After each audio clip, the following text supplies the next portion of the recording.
and welcome to the MBA series with ForeignAdmits. This is a 4-part MBA series where we're going to be talking about the Masters in Business Administration.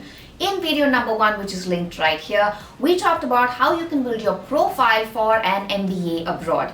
In video number 2, we discussed the 1-year versus the 2-year MBA and the pros and cons of each. This is video number 3, and in this video, we're going to be talking about the different specializations in an MBA program, as well as the differences between the MBA and the Masters in Management and the MBA and the Masters in Finance. So if you haven't subscribed already, please subscribe to this channel. As we discussed in the previous video, the MBA is a full-time Masters in Business Administration program, which is either 1 year or 2 years. In both of these programs, after you've completed your core curriculum, you have some degree of flexibility in choosing your specializations. Of course, in a 2-year program, you have much more flexibility than the 1-year program.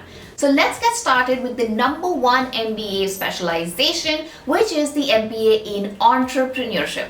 Given that the startup economy is booming across the world, the MBA in Entrepreneurship is one of the most sought after programs. And all the top B schools around the world, from Stanford, MIT, Wharton, to Oxford, to ESA, all of these business schools offer the MBA in Entrepreneurship. An MBA in Entrepreneurship is perfect if you want to start a business venture of your own and you're sure that you want to get into the startup space.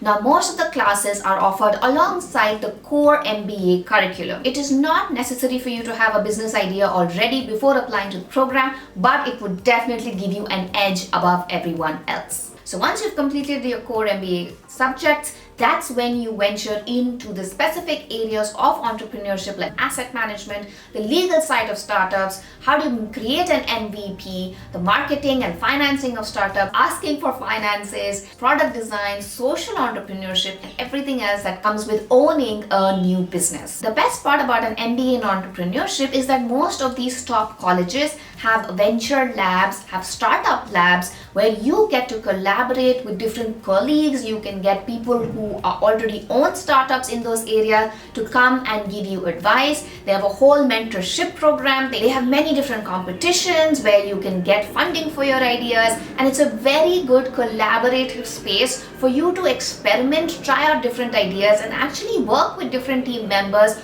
who have complementary skill sets to your own. So this program is a great way for you to start a business of your own, build a network in a new country, and that is why if you choose programs that are specifically in areas that focus on entrepreneurship, it will definitely give you a leg up. This is one of the most popular MBAs today, and like I said before, it's offered in all the top colleges of the world, from Stanford, MIT, Imperial School, ESA, Oxford Side Business School. All of these schools have MBA specializations in entrepreneurship. So definitely look this up if you're ready to get into the startup space, have an idea of your own, and are really sure that this is what you want to do in your career. The second very popular specialization is an MBA in strategy. Strategy MBA programs teach students how to deal with adverse circumstances and how to steer the company in difficult times. And especially given COVID and the massive disruption it has caused to so many different industries, almost every single one across the world,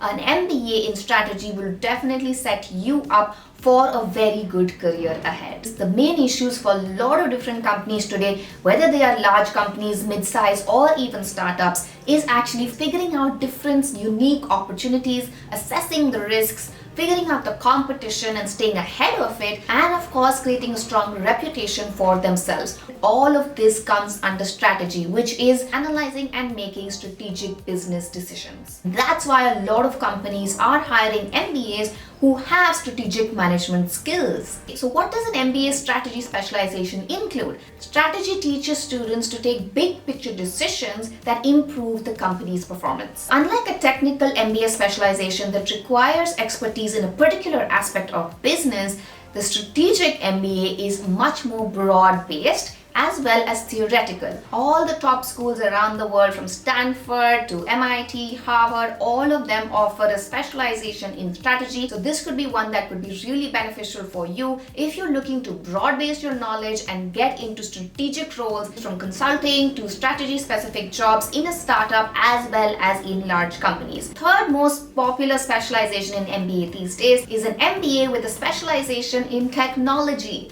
It's a common perception that of course engineers and programmers drive the tech industry, but you need business people to actually connect what the coder is saying or what the engineers are doing with the strategic objectives of the company at large. And that is what an MBA in technology lets you do. All the tech giants from Microsoft, Facebook, Apple, Amazon, all of them recruit MBAs who have a knowledge in technology specifically for these kind of roles. So the MBA in technology is again, you do your MBA core curriculum and you take specific classes in technology. These programs are offered again across the top business schools around the world, especially in America: Stanford, Carnegie Mellon, UC Berkeley Haas School of Business, UCLA Anderson, Northwestern Kellogg, MIT, Michigan Ross. All of these colleges offer specialization in technology as part of the MBA degree. The best part about studying at all of these colleges is that they have a vast network within the tech industry itself. So a lot of senior executives from all of these companies actually come onto campus and give guest lectures.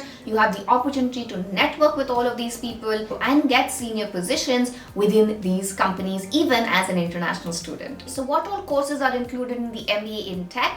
Well, apart from the general management classes, you can actually take classes in information system, social networks, product design, as well as a number of classes in data science, statistics, and analytics. All of this is important for you to understand the tech industry, what is happening in the world of tech, and combine it with your managerial skills and knowledge. There are also a number of classes at these universities that you can combine with your MBA, which could include computer science, robotics, and cybersecurity as well. We all know the future of business is tech as well as data. So you become the person within the company who understands tech and product as well as has managerial skills. So this is one of the jobs that is in very high demand these days. Most of the MBA specializations, whether you go for an MBA in finance, MBA in HR, MBA in management, MBA in strategy, MBA in technology, MBA in entrepreneurship, all of these are tracks that are parallel to your core curriculum. So please keep that in mind, that you will have to do your core curriculum or core MBA classes first. Then you get to choose your specialization, or sometimes you will have to do it side by side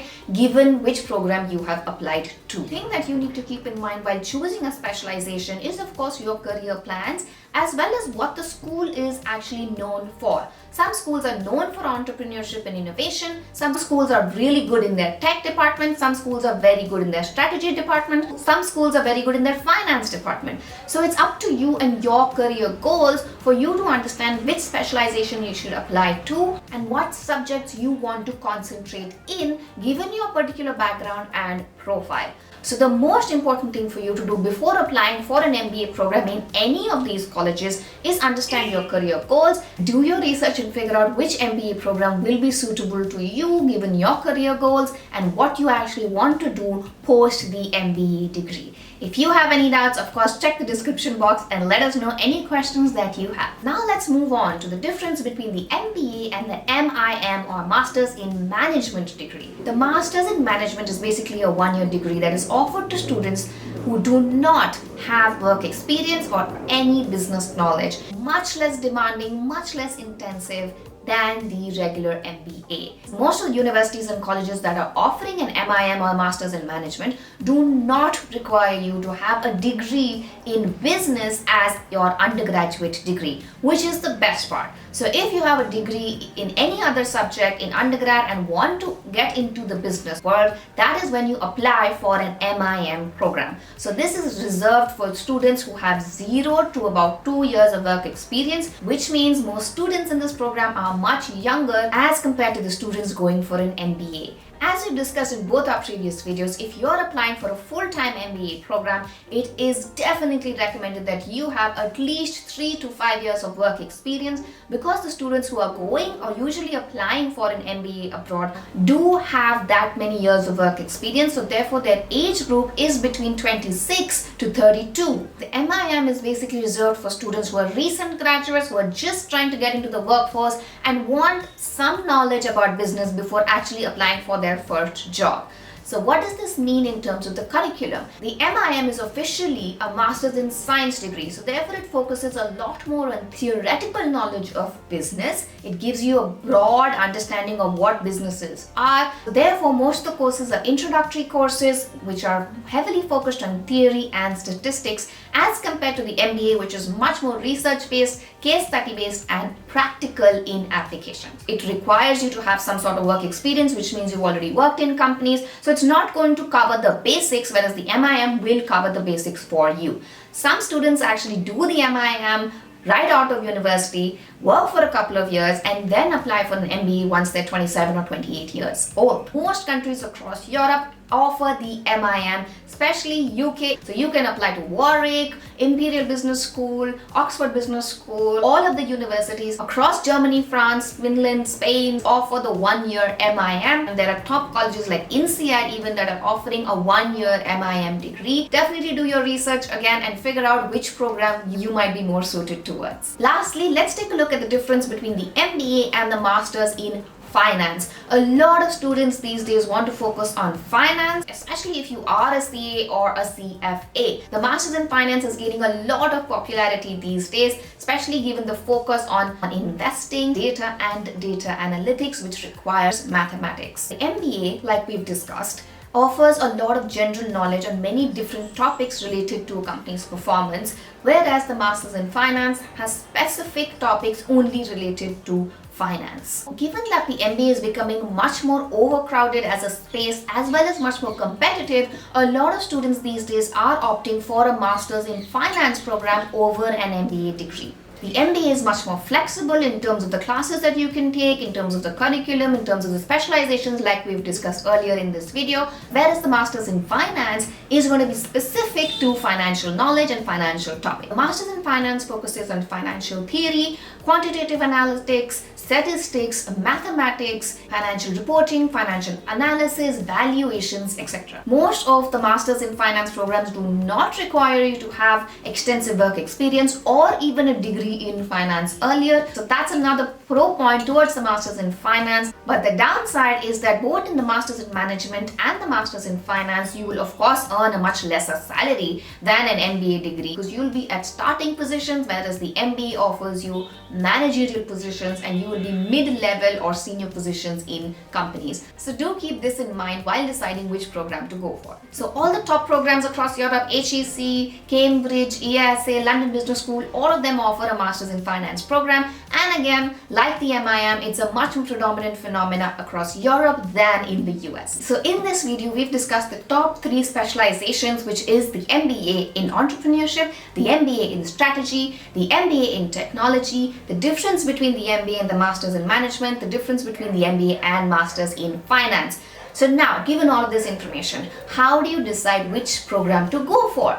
The first thing you need to identify is your career goals. So what do you want to do in the next 5 years? Given that you have certain goals in the next 5 years, which degree will actually add to your career and add to these goals? You don't have to go for an MBA if that's not suited towards your career goal or profile. So understanding your profile, figuring out the gaps, and then deciding which degree will actually add to your overall life and career, that is how you go about deciding which program is more suited towards you. The MBA abroad is of course a much sought after program, but it is much more expensive than any other program. It also has a lot more prerequisites than other programs. So depending on how old you are right now, what degree you have in undergrad, how many years of work experience you have and what your career goals are post this particular degree. That's how you understand whether you need to be doing a master's in management, a master's in finance, or which particular specialization within an MBA itself. If you're considering applying to business school or doing masters abroad, now is the time for you to identify your gaps and figure out which program is the best one for you.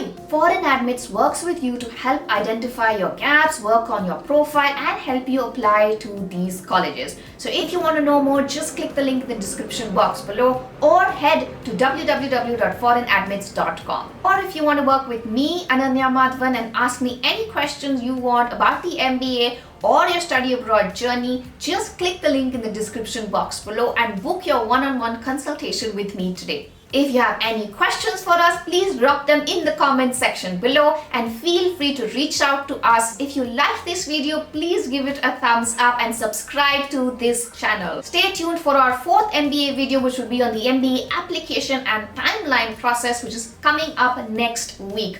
Thank you so much for watching. See you next time.